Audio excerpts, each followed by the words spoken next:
नमस्कार. WhatsApp post आपण इतके तुसडेपणानं का वागतो? लेखक अनामिक. हल्ली एक बदल अगदी ठळकपणे दिसून येतो. पूर्वी कुठल्याही सणासमारंभाला माणसं जमली की एकमेकांना भेटत असत.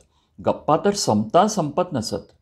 कार्यक्रमस्थळी म्हणजे घरामध्ये, मंडपामध्ये, कार्यालयामध्ये एखादं कुटुंब शिरलं की त्याचे सहजपणे विभाजन होऊन पुरुष मंडळी पुरुष गटात, स्त्रिया त्यांच्या गटात, तर लहान मुलं इतर मुलांमध्ये झटकन मिसळून जात असत.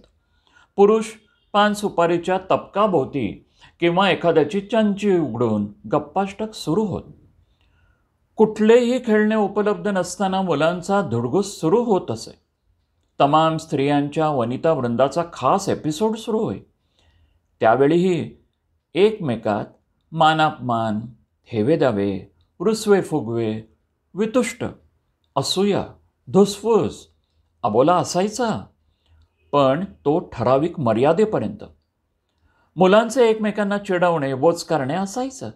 तरी देखील या सर्व गोष्टींच्या अस्तित्वासह माणसं एकमेकांना भेटत होती, एकमेकांकडे जात होती, बोलत होती.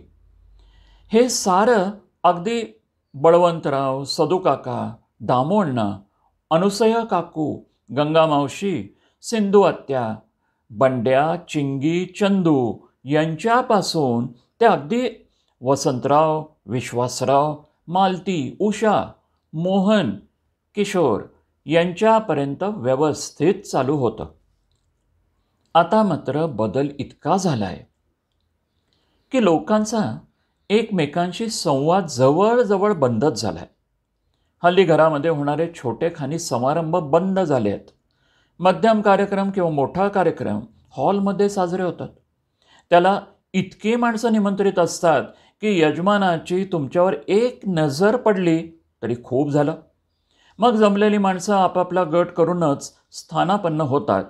मग लगेचच स्क्रीन मग्न होतात. समारंभ कसला आहे, कोण कोण आलंय, काय चाललंय यांच्याशी कसलाही संबंध नसल्यासारखी माणसं मोबाईलमध्ये व्यस्त होतात. हा शब्देविण संवादू संपला की थोडंसं जुजवी बोलायचं. अरे आहेस कुठे हल्ली तू? काय नवीन विशेष? US ला गेला होतास ना तू? काय ग, किती बारीक झाली आहेस? ड्रेस काय मस्त आहे. तुझी मुलगी काय क्यूट दिसते ग. मुलगा काय ICSEला ना? असले औपचारिक संवाद घडतात. तेवढ्यात कुणाचा तरी मोबाईल वाजतो आणि हा संवाद सुद्धा थांबतो. कुणी आपणहून कुणाशी बोलतच नाही. प्रत्येकाला दुसऱ्याबद्दल असं वाटतं की तो हल्ली ना स्वतःला खूप शहाणा समजतं. बरं, हे सगळं बाजूला सारून जर एखादा आपणहून सर्वांकडे जाऊन बोलू लागला तर इतरांना वाटतं, हा ना हल्ली ज्याच्या त्याच्या गळ्यात का पडतो कुणास ठाऊक. हे सगळं अनुभवल्यावर असं वाटतं की काय झालंय आपल्याला, का आपण हल्ली इतके तुसडेपणानं वागतो. मला त्याची काही कारणं अशी वाटतात. माणसांचं एकमेकांवरील अवलंबित्व संपत चाललं आहे. सक्तीची एकत्रित कुटुंब पद्धती, पैशांचे पाठबळ, मनुष्यबळ, रात्री अपरात्री लागू शकणारी मदत, सुरक्षितपणा, धंदेवाईक असला तर व्यवसाय बंधूंचा आधार, अशा अनेक गोष्टींमुळे पूर्वी माणसं एकमेकांशी जोडलेली राहत असत. आता एकत्र कुटुंब मोडून विभक्त कुटुंब झाली. माणसांचे उत्पन्न वाढले, त्यामुळे खर्च करण्याची शक्ती वाढली. बँकांमधून मिळणारी कर्ज, ATM इत्यादींमुळे पैशाची आकस्मिक गरज भागते. पैसे टाकले की मनुष्यबळ उभं करता येतं. हा आत्मविश्वास घरात आजारी माणसाला सांभाळणाऱ्या माणसांपासून मंगल कार्यातील केटररच्या सेवेपर्यंत सर्व काही उभं करता येतं. अपरात्री फोन करून रुग्णवाहिका येते तर मृत्यूप्रसंगी सर्व काही सांभाळणाऱ्या व्हॅन मागवता येतात. ऑनलाईन खरेदी विक्रीमुळे तर दुकानात जायची देखील आवश्यकता राहिली नाही. समाजाऐवजी गट समूह तयार होत आहेत. त्यात राहूनही माणूस एकाकी पडतोय.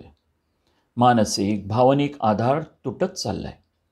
अपयश, दुःख, आजारपण अशा गोष्टींमुळे खचून संपूर्ण कुटुंबच जेव्हा आत्महत्या करतं, तेव्हा असं वाटतं की की काय झालंय आपल्याला. वरकरणी सर्वत्र भरभराट आणि ऐश्वर्य दिसत असताना अतिताणामुळे मधुमेह, रक्तदाब, हृदयरोग वेगानं वाढतोय. माणसांमधील सहज आणि नैसर्गिक संवादामुळे होणारे भावनांचे अभिसरण, व्हेंटिलेशन थांबलंय. जुनी मुरलेली मैत्री विसरून मित्र आपापल्या मोठेपणाच्या कोशात जाऊन बसतात.